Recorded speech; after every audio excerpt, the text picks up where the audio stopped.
She pulled her coat tighter against the November wind as we stepped out of the cozy Italian restaurant where we just celebrated our 3rd anniversary. My girlfriend, Claire, had been glowing all evening, laughing at my stupid jokes, squeezing my hand under the table, posting a quick photo of our desserts with the caption, "Best date night ever." I remember feeling like everything was finally clicking into place.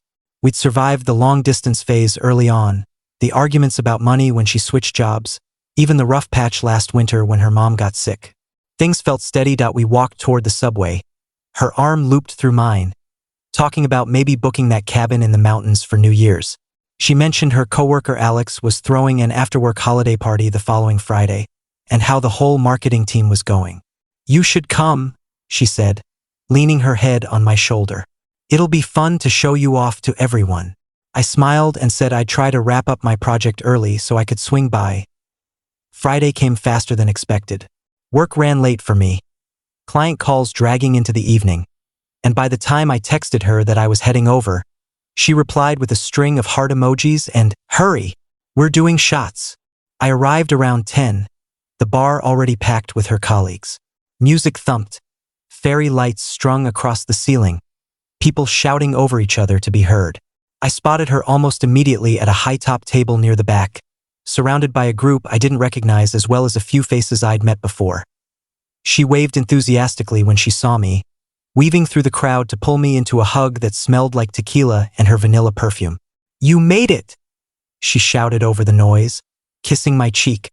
She introduced me quickly to the cluster around the table, lingering a second longer when she got to Alex. Tall guy, easy smile, the kind of effortless charisma that makes strangers laugh within minutes. "This is Alex," she said, her hand resting lightly on his forearm. "He's the one who planned all this." He shook my hand firmly, said something welcoming I couldn't quite catch, and offered to grab me a drink. The night unfolded normally at first. I chatted with a couple of her teammates I'd met at previous company events, nursed a beer while she bounced between conversations, clearly in her element. Every so often she'd circle back to me, slipping an arm around my waist, whispering something silly in my ear. But as the hours wore on and the drinks kept flowing, I noticed the distance growing. Not physical exactly, but something subtler. She'd laugh at Alex's stories a beat longer, lean in when he spoke, touch his sleeve when making a point that I told myself it was nothing. Office friends. Holiday cheer. Everyone was loose. Around midnight, I felt the long week catching up. Eyes heavy, voice hoarse from shouting over the music. I found her by the bar, waiting for another round. "Hey," I said, touching her elbow gently. "I'm gonna head home soon. Early call tomorrow. You staying much longer?" She turned, cheeks flushed, eyes bright. "Already?" She pouted playfully. "We're just getting to the good part. Alex says there's an after-party at his place. Rooftop, fire pit, the works." She gestured vaguely toward the group. "Come with us." I glanced at the clock on my phone. "I really can't. I've got that presentation at 9. I paused, keeping my tone light. "You going?" She shrugged, smiling. "Probably. Everyone else is. I'll Uber home later, promise." She kissed me quickly. "Text me when you get in safe." I nodded, not wanting to turn it into a thing in front of her coworkers. "Okay, have fun. Love you." "Love you too," she called as I headed out, already turning back to the bar. The cold air hit me hard on the street, sobering me instantly. I walked the few blocks to my apartment in silence, replaying the evening. Nothing dramatic had happened. No fights, no obvious red flags, just a quiet unease I couldn't name. I texted her once I was inside, "Home safe. Night." She replied almost immediately with a heart and sleeping emoji. I woke up Saturday morning to an empty bed and no messages. Not unusual. She often crashed at her friend Sarah's after late nights, but by noon, still nothing. I sent a casual check-in. "You alive?" She responded an hour later. "Yeah. Sorry. Phone died. Crashed at Sarah's. Heading home soon." Relief mixed with lingering irritation. I spent the day running errands, hitting the gym, trying not to overthink. When she finally walked through the door around 4, she looked exhausted. hair in a messy bun, last night's makeup smudged. She dropped her bag, kicked off her shoes, and flopped onto the couch beside me. Rough night? I asked, half teasing. She groaned dramatically. You have no idea. Too many espresso martinis. She leaned over to kiss my cheek. Missed you this morning. We ordered Thai food, watched a movie, fell into the old rhythm. She didn't mention the after-party beyond a vague, it was fun. And I didn't press. Some battles aren't worth picking. Sunday passed quietly. Monday, she left for work early, kissing me goodbye like always. Tuesday evening, she came home late, said the team was prepping for a big client pitch. Wednesday, same thing. By Thursday, the pattern felt heavier. Texts during the day shorter, evenings spent scrolling silently beside me on the couch. I asked once if everything was okay at work.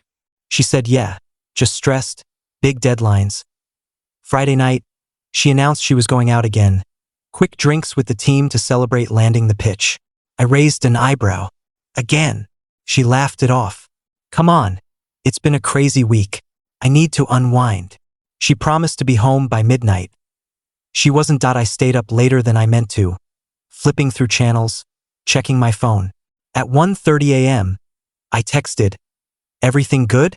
No reply. At 2:45, another, "Heading to bed. Text when you're on your way." Still nothing. I woke up around 8 Saturday to sunlight streaming through the blinds and the apartment still empty. My stomach tightened. I called, no answer. Texted again. Waited. By 10, I was pacing. Not angry yet, just worried in that way that starts eating at you. At 11:17, my phone buzzed. A message from her. I'm so sorry. I messed up bad. It just happened with Alex. I don't even know how. Please don't hate me. I read it 3 times before the words sank in. The room felt suddenly too quiet.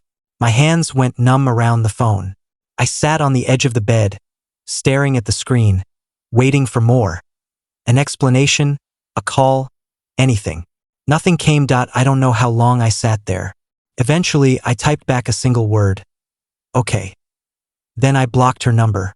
Blocked her on everything, Instagram, Snapchat, Facebook, even Venmo, out of sheer thoroughness. I didn't scream, didn't throw anything. Just methodical, quiet deletion of every digital thread connecting us. I showered, dressed, went for a long run even though my body felt like lead. Came back, made coffee I didn't drink. Friends started texting by afternoon. Sarah first. Have you heard from Claire?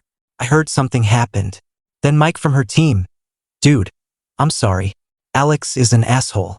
I replied to each with short thanks, no details. Didn't ask questions. Didn't need to. Word spread quickly in our overlapping circles. Apparently, she'd gone home with Alex after the bar, spent the night, woke up regretting everything.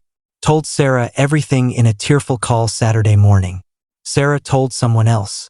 By Sunday, most mutual friends knew that I spent the weekend alone, cleaning the apartment top to bottom, deleting photos one by one. Vacations in Maine, her birthday surprise, stupid selfies from concerts. Not out of spite, just because looking at them hurt in a way I didn't want to carry anymore. Monday, I went to work early, stayed late. Tuesday, same. The routine became armor. Friends checked in constantly at first, invites to grab drinks, offers to come over. I accepted a few, declined most. Needed space more than company. About 2 weeks later, Claire and Alex became official, at least online. She posted a photo of them at a holiday market. His arm around her, both smiling wide, captioned something about unexpected joy. Mutual friends sent screenshots with apologies. I looked once, felt the stab, then kept scrolling. They showed up together at group events I skipped. Brunch spots we used to love. Posts popped up in my feed before I muted her accounts entirely. She looked happy in pictures, laughing, glowing, the way she used to look with me. I didn't react. Didn't comment. Didn't message anyone asking for updates. Just kept moving, work promotions, new gym routine, weekend hikes with guys from my office. Slowly, the ache dulled from sharp to background noise. Christmas came and went. I spent it with my family upstate, no drama, no questions about her. Came home refreshed. January brought snow and longer nights. I started seeing someone casually, coffee dates, nothing serious. Felt good to remember I could still connect with people. Then, mid-February, things shifted. First, Alex's stories went quiet. Then couple photos disappeared from both their profiles. Friends started dropping hints without prompting.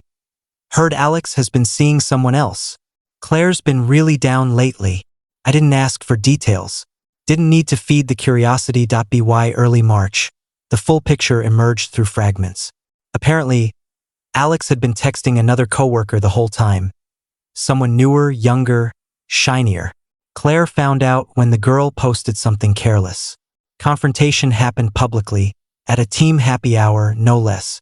Raised voices, tears, Alex brushing it off with a laugh. Someone recorded part of it.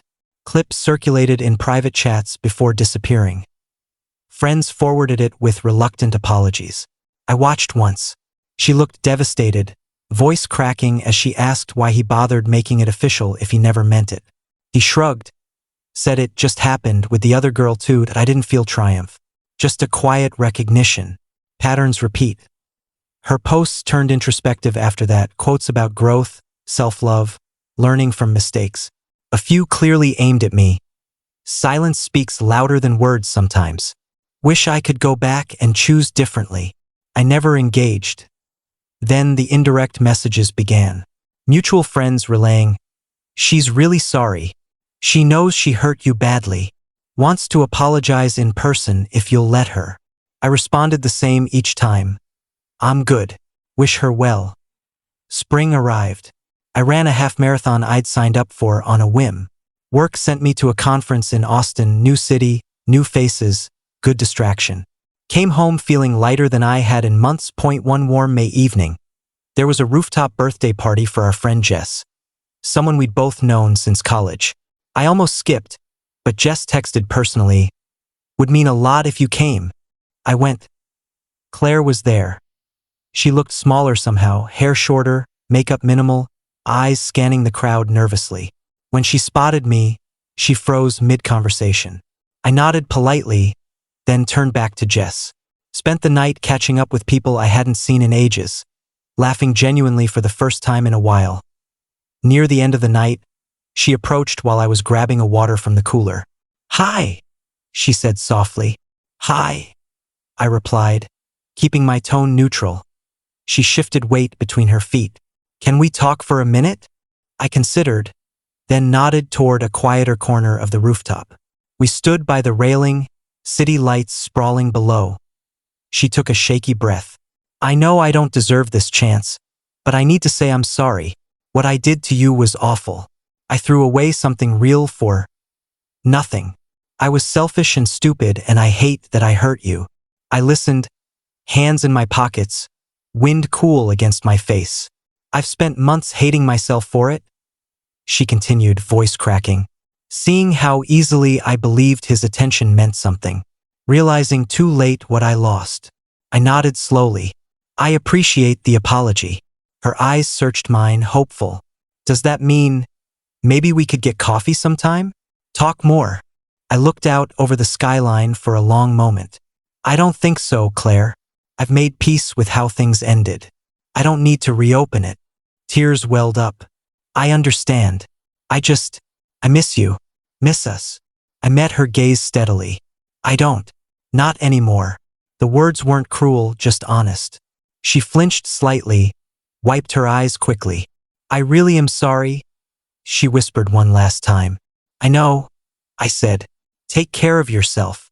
I walked away then, found Jess to say goodbye, headed home alone but not lonely. The next morning, I woke to sunlight and quiet and the clearest sense of forward motion I'd felt in a year.